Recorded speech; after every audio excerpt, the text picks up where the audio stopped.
Hello, everyone, and welcome to Season 3, The Voice of Luxury. My name is Lucy Challenger, and I'm the CEO and founder of Polo and Tweed.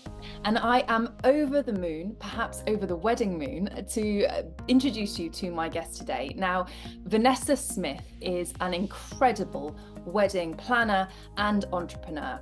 Her company, Mountain Weddings, is world renowned, and I am delighted that she's joined me today to tell me about her incredible career and life and share her insights and perhaps some special stories with us today. Hi, Vanessa, how are you? Hi, I'm great, thank you. How are you? Yeah, really well, really well. And it is, like I said, I'm really excited to meet you. I think many of our listeners and people watching this are going to be absolutely intrigued. Perhaps they're one day dreaming of a wedding or planning something. But, first I thought maybe you could take us back to the beginning. Tell us a little bit about your career and, how you ended up doing the things that you're doing now. Okay, so I actually started the company 5 years ago. It's year five this year, which is very exciting. And we started just before the pandemic hit. So we got everything up and running, and then a month later, COVID came and closed everything down. So we had, because we're a destination wedding company, we didn't just have the travel, it was also they were stopping weddings at the time.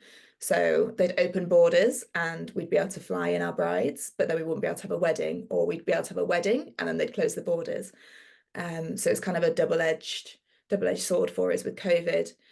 I think for me personally, though, COVID was a blessing. Like, I'm a very stubborn person and I'd already launched my business. I told everyone I was going to be successful.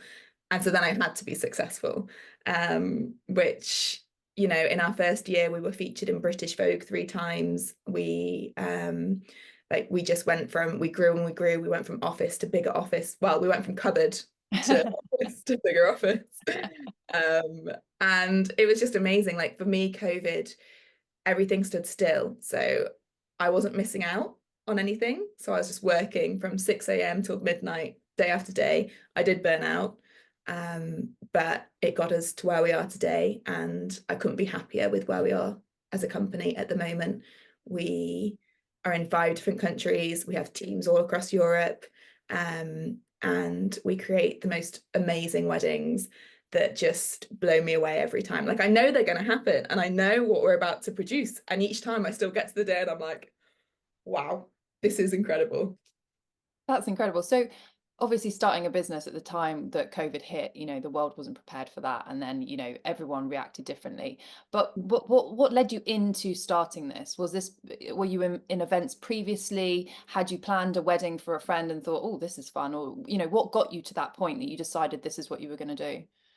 I was actually engaged myself, and me and my partner at the time wanted to get married in Europe Mhm. because we'd been living in Greece. And I really just wanted something that you used local suppliers. At the time I really wanted a lot more casual, kind of on the beach, bonfire, hog roast, all my favorite people, no shoes. And so this was probably 7 years ago now. And the issue I found was that the only way, as being in the UK, to get married in Greece at the time was to go into like Thompson or somewhere and get somewhere where they gave you white lycra seat chairs, the plastic chairs on a beach, and a choice of three bouquets. You had to take the whole resort, and there was just there's no individuality, and it was just kind of really chain led.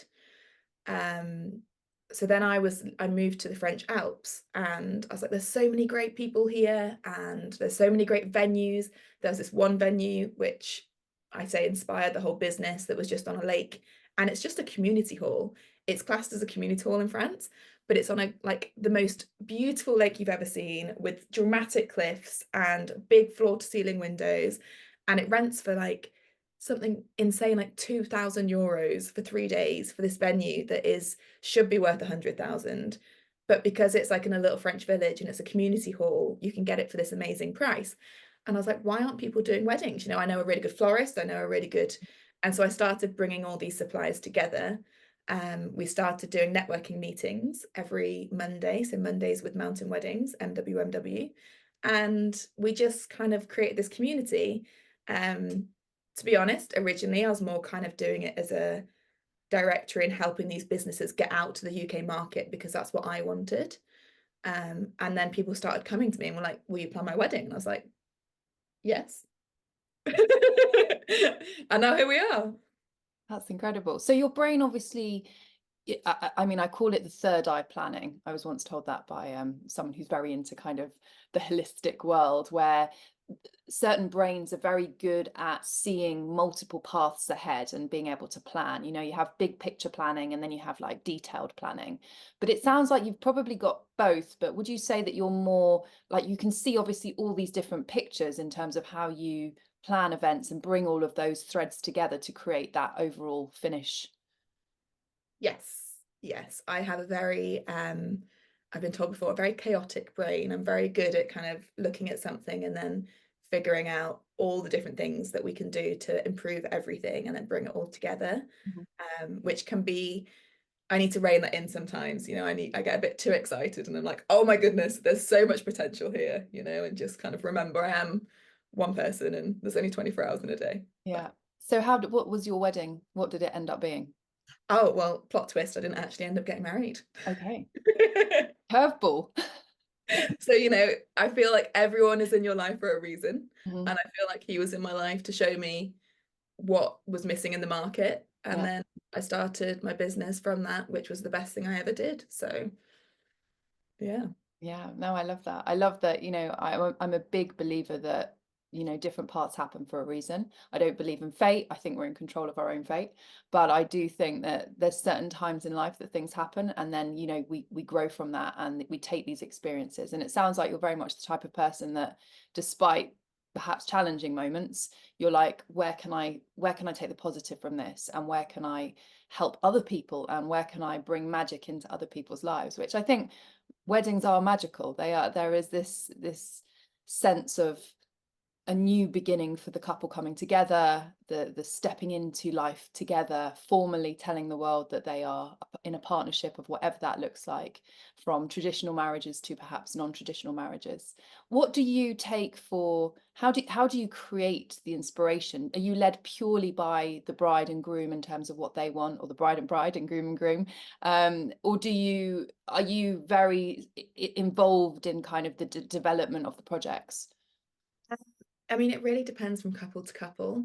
We have the best couples coming to us because we focus so much on, the views and being in nature and it just being kind of, we've done one church wedding out of all of our weddings, and the rest of them, they're all by a lake or they're up a mountain or they're, in the vineyards, and they're just very, which kind of does attract a very different kind of couple. And it is very much focused on kind of the views, but also the experience. And with them typically being destination weddings, you've got like 4 days there.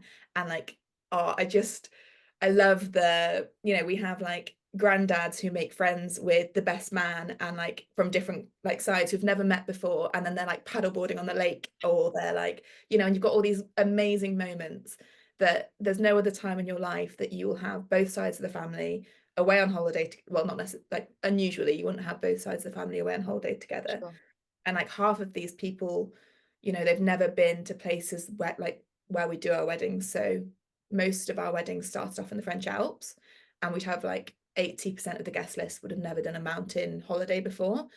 And it's just seeing that in itself is just so, and I think for the couple, like just having those memories of giving people those experiences is such a lovely like way to like tint your wedding with just wholesome, lovely greatness. Like it's just, it creates, because if you have a wedding at home, it's typically one day and there might be like a hangover brunch afterwards where some people show up and some people don't, but you don't get and the guests don't get a chance to make those relationships because it's go go go go go. Mm. um, Sorry, I went a bit off track there with Yeah. what you No, it's interesting. It's interesting what you said about the cross-generational and the coming together of these different aspects within the bloodlines and the family connections. My own wedding was destination. I actually got married in Florence, um, and my husband had asked me at the time to marry him. He went down on one knee on the Ponte Vecchio bridge, And it was very romantic. I had no idea it was happening. And then as we stood there, like looking at the river, I noticed this grass verge down just below the Ponte Vecchio, and I was like, that would be a great place to have a wedding, like a reception. And like, and I went home and I started doing my research, and I discovered that it was the rowing club of Florence. And I was like, I think that's where I'd like to get married. I'd like to have the party there, maybe somewhere have the actual sort of ceremony somewhere a bit more formal, but then have the guests down there. And I remember I went for a meeting with my mum. I took my mum along, and we went and did like a recce, and we had a meeting with the rowing club, and they were like, we've never been asked this question before. We're a rowing club. And I'm like, yes, I understand that you're a rowing club, but this is like the best view in the whole world, because you're looking at the Ponte Vecchio from a perspective that no one apart from the members of the rowing club will ever have. And then we had to enter sort of negotiations of like trying to get this venue. And then I found a wedding planner and basically said, this is what I'm doing. And I think she was a bit bemused because, obviously most people in Italy are having Catholic, church-based weddings. And I was very much like curveball, and yeah, I want something different. So it totally resonates with me, that the stories that you tell me about the couples, but also the cross generations of people coming together and creating that magic. And what do you think it is that makes you want to get up every day and do the job that you're doing? Is it that seeing that magic of the end, or of it all coming together, or what is it that inspires you to do the work each day? So I have two answers to that question. The first one, so I actually, I've never been, before I started the business, I was never a big romantic, like at all. And, like weddings are great. I knew I was good at organizing them, but I was always like, I will never cry. I will never be that involved. I will, like it's just, it's a job. And then I started doing it as a job, and oh my God, like I've never not cried on a wedding day. Like, I talked to these couples for 3 years sometimes. And I remember my very first wedding that I did, I just stood at the back and I just sobbed. And I was like, who is this person? Like, what am I doing?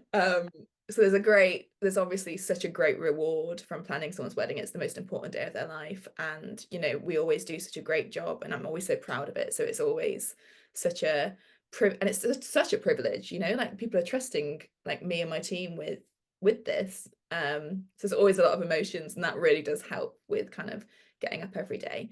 um my biggest thing at the moment, so I actually started the wedding company um because I needed to start a business essentially. So that was, I was like, if I started a business, what would it be? And then I figured out, there was this gap. But I wanted to start a business because essentially in the end I wanted to have a charity. Okay. And that came from, I spent some time in India, and I realized that that just my passion and my heart is in helping the women there. And I knew that what I was doing at the time, which was I was managing cocktail bars across Europe, that I was never going to have the funds or the exposure or kind of to really create the kind of difference that I wanted to create. Mhm. So I figured I needed to start a business, and ideally a business that had a lot of customer facing, and we had a lot of like client interaction. And that's kind of then the wedding company started. And then last year I took over a charity that it's actually based in Switzerland, but they work predominantly in India. Okay. And I've just become the president of that, which is what gets me up in the morning. Like we now have, tens of thousands of people coming through our wedding company every year when we're looking at the guest count and things. And I now have a great system and business where we can tell over 10,000 people who know, like, and trust us that, hey, we have this charity and we'd love for you to help if you can in any way whatsoever. Um, so yeah, that's what gets me up in the morning, is just kind of pushing the business forward so we can really push the charity forward. Right. And what does the charity do? So the charity, originally it used to help women and children just in general in India. But since I've taken it over, we're focusing on building orphanages for young girls who are left on the streets or have been sexually trafficked. And the people running it will be widows. So in India, once you become a widow, you can't go back to your family. You can't stay with the family that you have been married into. And it's really kind of, in some of the villages, you're homeless, you're left on the streets, and it's really hard to get work. So what we're doing is we're building orphanages where the widows can come in and look after the girls, and we're kind of creating another family for them. Um, we've got one that's half built at the moment, and we're trying to extend it. And then we're putting in centres inside the orphanages where they can learn skills so that they can be self-sufficient in the future. So like sewing machines so they can learn to tailor, and then also systems that help run the orphanage without us having to put more money in. So they've all got gardens where they grow crops, and they can sell their crops at the market, and simple business skills that will really help just keep it sustainable. But also when these girls leave the orphanage at 18, they've got ways to stay off the streets and start integrating back into the community properly. Wow, what an honourable thing to do, and how touching to be able to have created such a magical business with the wedding planning, but also work on something now that actually really changes people's lives. Not that weddings don't change people's lives, but yeah, to do In yeah. in a very different way. To do something like that is very inspiring. If someone was listening to this and thinking, that they would love to get into wedding planning or into that kind of events world, would there be 3 tips that you could give a young person perhaps listening to this as to how they would enter a profession like that? I would say predominantly go work for a company for free. Like just go give your time on a Saturday, make sure you enjoy it. I think the world of wedding planning can be quite easily made to look so fabulous. And do you know what? Like on a wedding day, 90% of the things that a planner does aren't fabulous. We're like, if a bride comes up to you and says the toilets are dirty and there's no one here to sort it, you're scrubbing the toilets. If the chairs need moving, you're carrying the chairs. The first, like, when I was very hands-on with the weddings, like now it's my teams, but when I was first on the ground, I'd end a wedding weekend covered head to toe in bruises. And you don't know where they've come from, but it's such a demanding job. You're lifting, you're moving, you're running, and I think sometimes when we have people who want to come work with us, they think it's all drinking champagne and glamorous, and it's not. It has so many perks, but also I think just kind of volunteering your time to work a couple of weddings, just see how and just make sure that it's very fast paced and Mm, it's a lot of initiative. mm, And I think it's quite clear from even just working one wedding whether or not it's your thing. mm, uh, so I definitely say kind of work a couple of weddings just free of charge. For me, when I'm looking to hire people, hospitality experience is a really good one for weddings. Like sometimes the girls have to jump on the bar, or waitressing experience and kind of that kind of thing. And then I'd say, if more so, if you kind of wanted to start your own wedding company, I'd say there's I can't remember, someone famous says it, they say burn your boats. And I say, if you want to start your own wedding planning company, burn your boats. Like, just, you've got to give it your all. You have to, you can't do it half. Like, you've got to do it fully. Like, like I had nothing to fall back on. So I was getting up every morning and I was doing it, and I was pushing myself, and I was contacting everyone, and I was trying to get us in features, and I was trying to do this, and just there's always things you can be doing, but if you have something to fall back on, you won't do them. mm, I mm, think that's really important to kind of, it depends on your personality style, but for me, I needed to be in a situation where I had to do it, mm. and I'm really glad that I did. Yeah, absolutely. That gave you that drive to just keep going. Yeah. Do you perhaps it's a wrong stereotype for me to have, but I always assumed, apart from the one wedding planner I saw on The Housewives of Beverly Hills, that the predominant wedding planners are female, or you tend to have a more feminine head of wedding planners than male. Or do you see do you see more men coming into the industry, or is it predominantly female run that are the wedding planners? Definitely very female led. Okay. We have a bit of a situation at the moment with the team. All of my team are currently tall, blonde, beautiful women.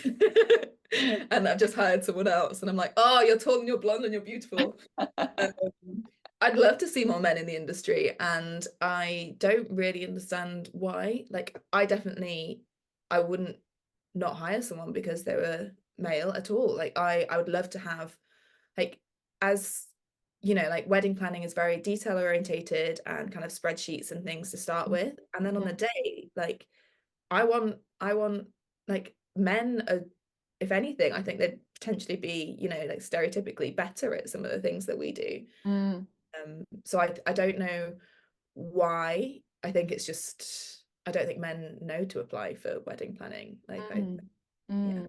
Yeah, it's interesting. I think there must be men doing events, but again, I think it must be quite um, a feminine drawn job, despite the fact that we are in our, you know, to manage situations is quite a masculine thing to do. You know, Yeah. telling people this has gone wrong, fix it, you know, sort this out. You know, what do you mean you haven't done this? You've got 2 minutes, go, go, go. You know, that's very kind of military, you know, military operations, Yeah. which is typically considered, you know, the male-minded or masculine approach.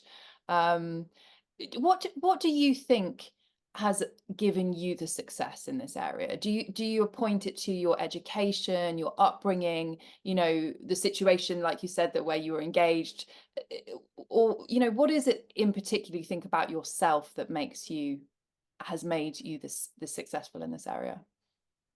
Um, I was very lucky. I grew up in a really wonderful household where my parents were consistently into personal development. So, you know, like by at the age of a teenager, I was reading personal development books rather than MSN and all the things that everyone else was doing. I mean, I did love my time on MSN, but it was a very kind of the household was, I remember my dad calling the TV the virtual income reducer.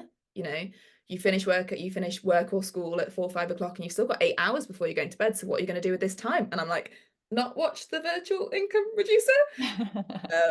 So it's always been very kind of proactive. What can you do? How can you help more? What can you, like, you know, like don't sit down and be lazy, and which really kind of pushed me. And then I've traveled a lot. I didn't go to university. I got into university in Leeds and I deferred for a year to go traveling. And then I called my mum about a month before I was supposed to come back to go to university. And I was like, Mum, I'm just going to stay in Greece because I'm really happy and actually this is what I want to do. And she's like, okay, as long as you're happy.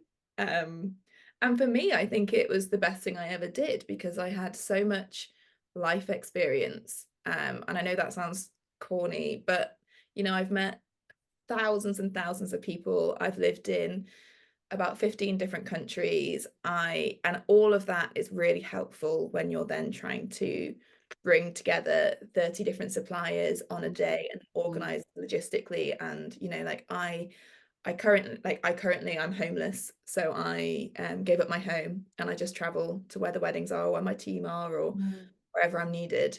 And I think that skill is actually something that really translates well into business. mm. And And also that cultural etiquette, the fact that you've lived in so many different countries, you know, the Brits communicate in a certain way. The Greeks, my mum is Greek, communicate in a very specific way, you know, from the mannerisms to like little facial twitches that if you're not Greek, you don't know what that means. And so yeah. that has also given you so much detailed understanding of communication styles and then in turn management. Yes, yeah, definitely. And I think I think for me, like when Brexit happened, knowing that, you know, people in the UK will now really struggle to go work in Europe, it was the saddest thing that came out of it for me. I think it's so good and it's so important for young people to go and be able to do that. Um, but yeah, I definitely think my success has come. And also I'm just really stubborn. Like I'm really stubborn. I knew what I wanted and I will make sure that I get there. So Good. Being stubborn is good. And being aware of the stubbornness, I think, is also because then you can own your stubbornness without being kind of too fixated at all ends. So we've all heard about, you know, the bridezilla, the woman that loses all sense of reason and just becomes this kind of caricature. But are there any funny, unusual stories? I'm sure you have many that you've experienced that you could share with us. Um, See, we tend to attract a very different, because we're not doing like palaces and things, we tend to attract a very much more laid back kind of client. Um, I mean, I've had situations when I first started when I didn't know my own boundaries, or didn't have in the contract that you couldn't call me at midnight, like I was so like I had such imposter syndrome when I first started. I was like, yes, like you paid me this money, like I will be available all day every day. And like I've had situations where like I've had brides call me and it's been like 10 o'clock at night and they're crying about, there was one lady and she was really upset about the fact that it wouldn't be this equal on either side when she was walking down the aisle, because she didn't have as many friends coming because it was a destination wedding, and how we were going to fix that. And I was like, no problem, like we can either switch it all up, or I'll put my staff there, it'll be fine, we can fill those seats, there won't be empty seats, it'll be fine. And then it turned out, like as we were talking more and more, it turned out that she was calling me in the bath. And I was like, do you want to, should we jump on a Zoom tomorrow? Do you want to give me a call tomorrow and we can? And I realized at that point that, like everyone works all day and then they just expect your wedding planner to be available when you're in the bath and you're drinking a glass of wine, you got your face mask on, and you're like, oh, must tell Vanessa this worry that I have about my wedding. And, and I become, and my team now become everyone's best friends. And so it can lead to situations where I won't say oversharing because it's always fun, but oversharing at inappropriate moments, Sure. maybe. Yeah, Uh, yeah. but no real kind of, nothing notably hilarious, unfortunately. Well, not unfortunately, because I think then that means that something's gone wrong, right? But No, it's good. Yeah, it's interesting what you say about creating boundaries. And I think that, I mean, I went through that when I set up my company, and that sort of inability to say no, basically, yeah, and learning when no is actually important, for just managing your own boundaries, your work-life balance. And there is that eagerness at the start, the imposter syndrome, the need to just like do the bestest job ever. But actually learning when to say, yeah, no, I think let's manage that tomorrow when you're wearing some clothes. And then we can have a great talk about it. So when you're obviously incredibly good at organizing things, you have the passion for the weddings, you have this incredible charity that you're working with now. What do you do when you're not working? What do you like doing with your time off? work. No, my work-life balance isn't fantastic currently. Mhm. But I'm very aware of it, and I'm also very aware that for me at the moment, I'm single. I don't have a family, as in like my own family, and I don't have a mortgage or anything. So at the moment, for me, I'm at this wonderful period in my life where I can throw everything into my business and kind of build it for the future. Mhm.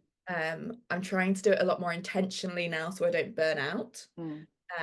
And like because I'm consistently traveling, so for instance next week I'm in France for 4 days, and then I go to Italy for 5 days, and then I'm going to Greece for 6 days.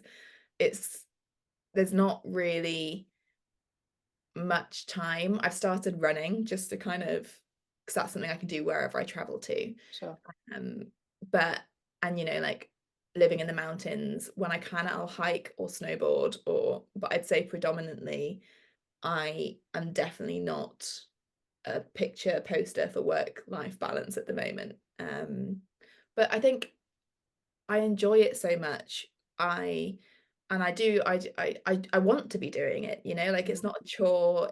And because I'm so passionate about it, it's just really, it's fun for me. Like my business is still fun, my charity is fun. I'm still learning a lot with the charity, which is exciting. And then I'm traveling and I get to meet all these people, and I'm consistently meeting new suppliers. Mhm. I think that's what I do for fun. I meet people, like, and I hear their stories and I learn from them, and we Yeah. build connections. And I just did a really fabulous networking event, a 3-day event in London with something called the Global Women Summit. And it was just bringing all these fantastic women together, and we just all hung out for the weekend and speeches and talks. And for me, I'm like, oh, that's a weekend off for me. But Yeah. it's for other people, I understand that that's not quite the answer to the question. That Sure. they were, No, but I think that there is often like a judgment that if particularly women like to work or like to spend their time, and that we haven't gone down like the traditional route of having a family and babies and all of that stuff, the white picket fence, and that in some way that our work-life balance is out of whack, and that therefore we should have done more of the other stuff because we are women and we can make babies, and therefore most of us, and therefore that's what we should be doing. But actually the biggest achievement I think in life is that if you can enjoy what you're doing every day, then that is the balance. And it yeah, sounds like, because my next question was going to be what makes you curious, but I think you've answered that already. Your curiosity is from the human being and meeting people and having that connection with them. yes. I feel like like when you're saying about kind of when you love what you do, like I have a wonderful therapist that I speak to weekly, and she's like, "Do you think you're working too much?" I'm like, "Oh, I don't think I'm working at all." Like Yeah. like I feel like sometimes I'm being lazy, but then actually she's like, "Yes, but Vanessa, look at your day and like what other people would class as working. Like how many hours have you done?" And I'm like, "Oh, okay, well I've done a 14-hour day, but like, but I got to do all these things and I did all these things, and then I spoke to this person. She's just great. It's great. It's I have really, when I started my company, I sat down and I was like, and I read through all my old journals now from when I first started, and it's like, one day I'll be able to travel as much as I want, and I'll be able to jump on a plane whenever, and I won't have like anyone that I have to check with, and I can inspire all these women, and I can do these talks, and I'm like, I've done it, and it's great, and it's everything that I wanted, and I don't want any more life balance because it is my life. Yeah, you've got. I think it's okay to be okay with the perfect balance of what you have now, and I Yeah. think that's often something that I consider. When you take successful women, we have this pressure to do everything, but actually it's okay to just do what you want to do and be really, really freaking good at it, and enjoy that, and say it's okay, and kind of stop the social conditioning and all the kind of noise in the background of what we're meant to be doing. It's actually what do you love doing? And if that is 14 hours of your time feels like it's not work, then that's incredible. And it's interesting you mentioned, working with a therapist. I too have seen therapists through my life. I think talk therapy, as well as other types of therapy, incredibly helpful for our journeys in life. I think everyone should talk to someone, or go through therapy of some description in their lifetime. But how do you deal with things that are uncomfortable, or does anything shock you, or does anything make you feel uncertain? And then how do you process that yourself? Um, so I am a huge advocate for therapy. I think, like I've been doing it weekly now for 3 years. When I first went to my therapist, I always say this to people. I first went to my therapist for trauma. I've had a lot of, I've had a lot of trauma go on in the last 10 years. And originally I actually, looking back, I was burning out in work. Mm. But I went to her for the trauma that I'd gone through because that's why you go to a therapist. Something bad must have happened to go to a therapist.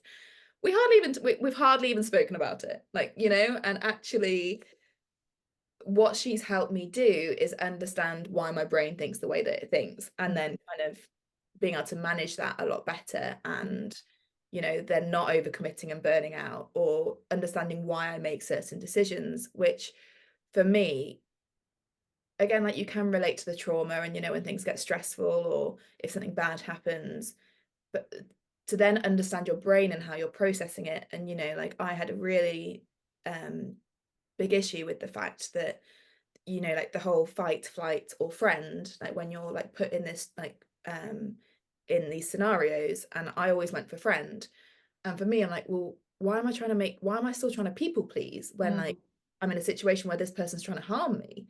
And it really helped me understand that. And now I can relate that to my business every day. And I can relate that to, some clients I do find triggering, because of my what like my insecurities and my what goes on in my brain, and being able to actually manage that in a really good way for the business, and just knowing, okay, so this person really does trigger me slightly, and I know that's happening, and it's happening because they're doing this, and therefore that makes me feel like this. So now I can kind of resolve that, come back round, and realize that, you know, in a very mature way, either this client's not right for me, which I'm really happy to have that luxury of now, like, you know, we don't have to take sales anymore, Mm. or it's right for another planet, or I can manage this, you know, and just having that awareness, I think, Mm. really stops you getting into that situation further down the line that is then hard to control, you know.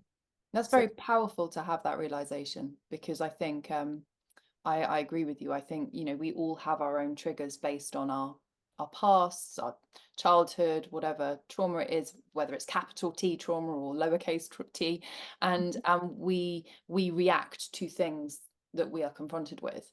And I think so much of our time is reactionary. And if we can take a beat and sit with that and work out where that's coming from, and then make informed choices rather than always reactionary choices, like you mentioned, the fight or flight or friend aspect, I think it becomes very powerful, because you can make conscious choices and adjustments and shift what you want to shift, which is amazing.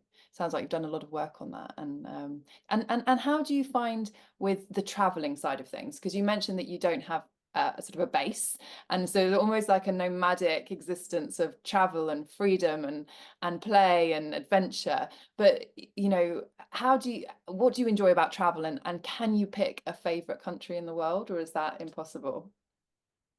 I'm gonna come that's impossible. If you had to live somewhere, if I said planes are cancelled and boats, and you can't walk anywhere, because I have a feeling I'm you'd like walking. build a boat and you'd find your way there anyway. But if that was all shut down, where would you live? Oh, I don't know. Oh, at the moment, I love Italy. Yeah. I'm on an Italy kind of train. I Mhm. spent a lot of time in South Africa last year, which was great. Also, or Sri Lanka, or um, I'm not sure. It's a tough one. It's funny actually what you were saying about people expecting you to have a baby and have a family, and you know, like I'm at the age where I go to family events and it's like, oh, you're still not married, or you know, like all that kind of, and oh, time's ticking on, Oh and gosh. it's actually I've noticed a lot now since I've become homeless. Um, there's actually a lady at the networking event at the weekend who was like, "You're not homeless, you're a turtle." And I was like, "I like that. I'm a turtle."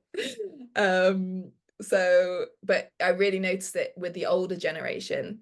It's very, none of them understand what I'm doing. And I've now come to a point where I just don't tell them, because a lot of them feel sorry for me.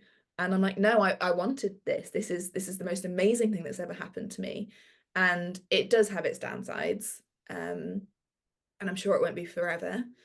But right now, to be able to say, oh, this person needs a bit more training, needs some help, feels uncomfortable with this situation, and she Mm, lives in Portugal, I'm going to go fly to Portugal.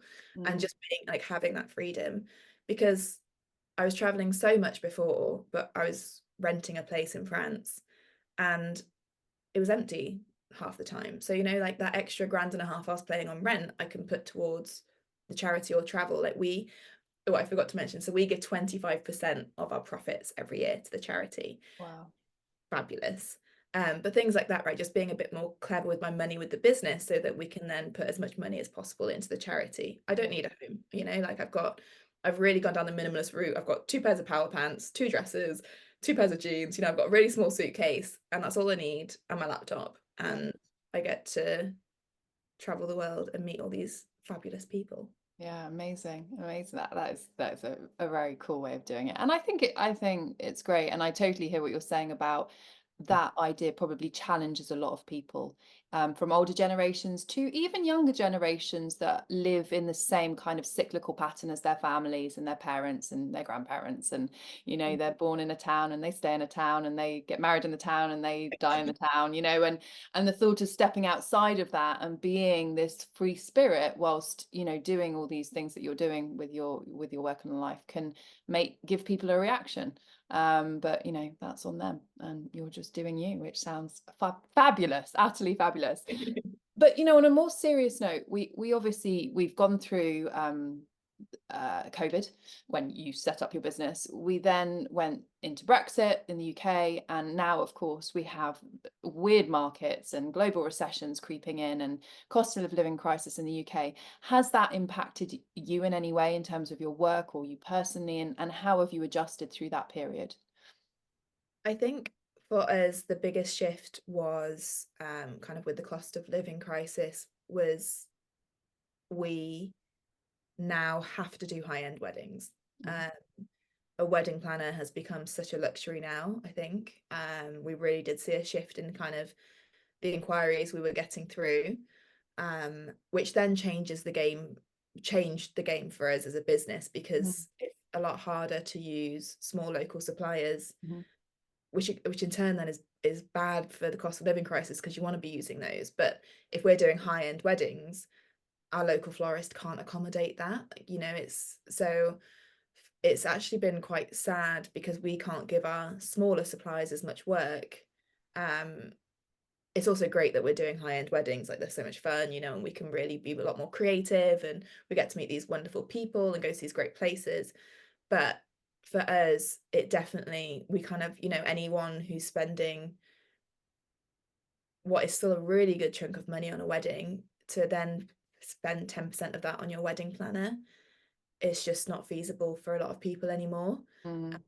And you really have to kind of be looking at the weddings that are 150, 200,000 euros before people can start kind of looking at, okay, I can afford a full service planner. Because I mean, we put like 200-300 hours into a wedding before we've even got to the wedding day. Mm. I think, you know, people don't realize how much work there is in wedding planning and therefore don't necessarily understand the cost of what a wedding planner could cost until they start looking into it. And Mm. I think you're paying someone for 300 hours at like an hourly rate, even before everything else that goes into it. You know, it's a good chunk of money. So I think that was the biggest impact for us was kind of we have definitely dropped off with the weddings that we were doing before to kind of now it is a lot more kind of high end Mm. consistently.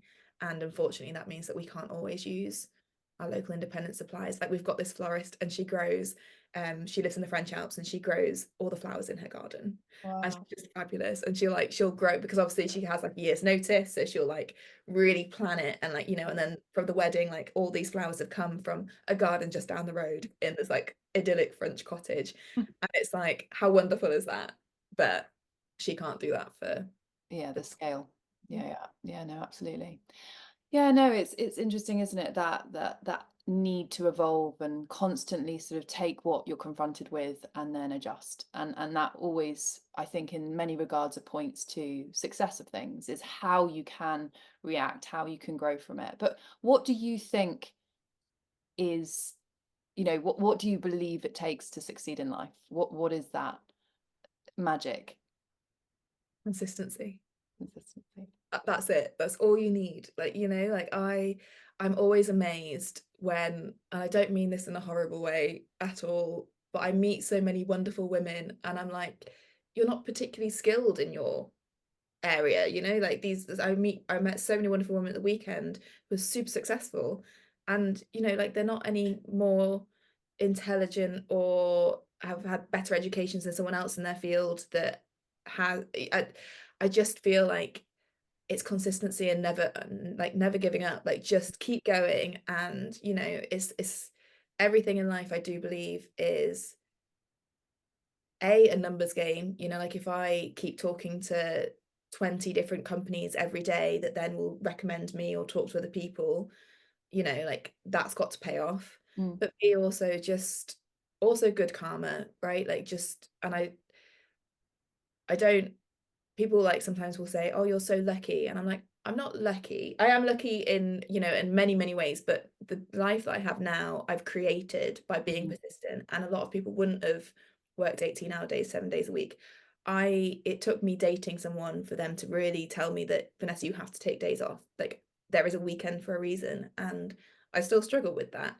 And, but it's just being consistent. It's just, if I hadn't have been consistent, I would be, I think my business has grown in the last 5 years what a normal business would grow in the first 15 to 20 years. Mm. And if they'd have been working a 9 to 5 Monday to Friday. Mm. So I really believe that consistency, and also just putting out good things, just help other people, because you help other people and they'll refer you, you know, like the more people you help. And like, that's a selfish way, right? It's a very selfish way to look at it, but it's also true. If I help 10 wedding suppliers become better at what they're doing, and, you know, invest in them and help them market themselves better, they're going to think, you know, oh, Vanessa's great, like, work with Vanessa, like, anytime anyone comes and speaks to them, like, just Mm. good karma and consistency, I think, and you can be successful at anything. Yeah. Really. Very, very, very good advice. Now, I'm loving speaking to you, and I could actually speak to you all day. I've got a few more questions before we finish this amazing chat, but I just wanted to move into something a little bit different, which is a quick fire rapid question round. Oh. So I'm going to say two words. Okay. Don't give it much thought.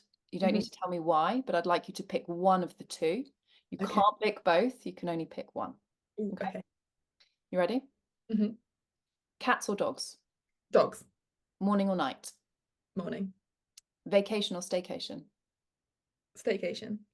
Netflix or party? Netflix. Pizza or burger? Burger. Rain or sun?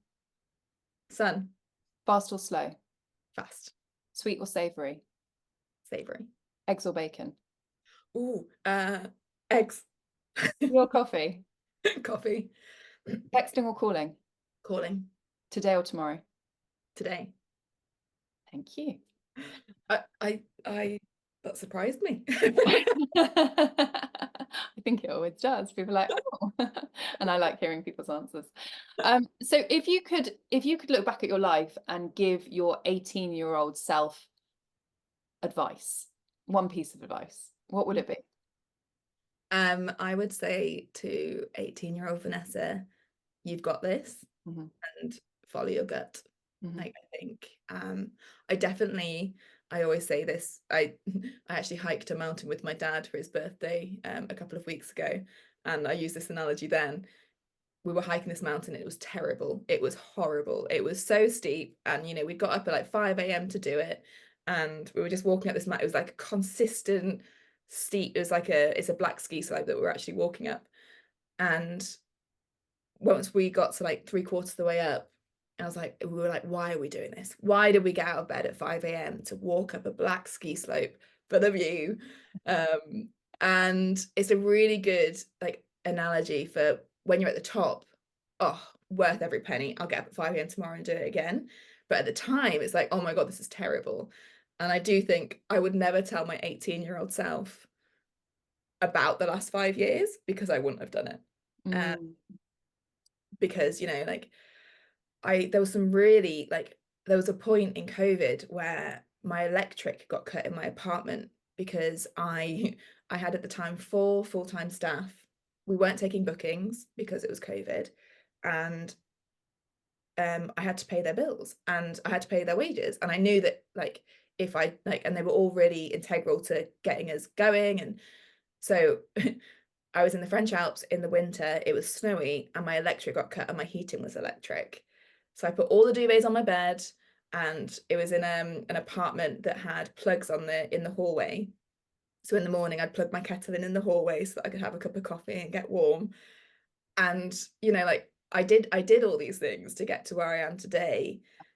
And I wouldn't tell my 18-year-old self, because I think my 18-year-old self would have been like, no, no yeah. chance.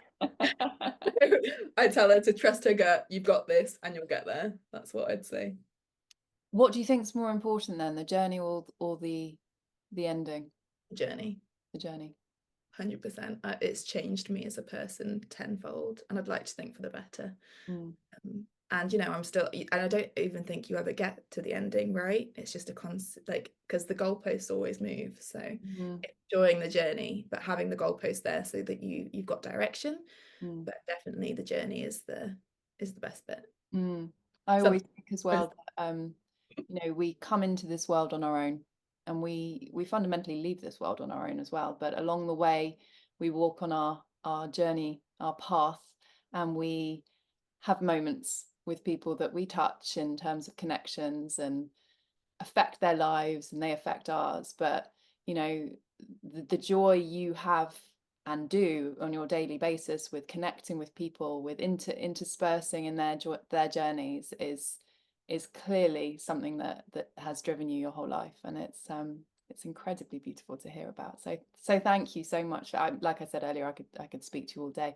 It's been amazing, Vanessa. So for everyone listening to this and watching this, if you would like to reach out to Vanessa, perhaps you have a wedding coming up and you just love the idea of what her and her team can do for you, you can find her online, of course, mountainweddings.co.uk.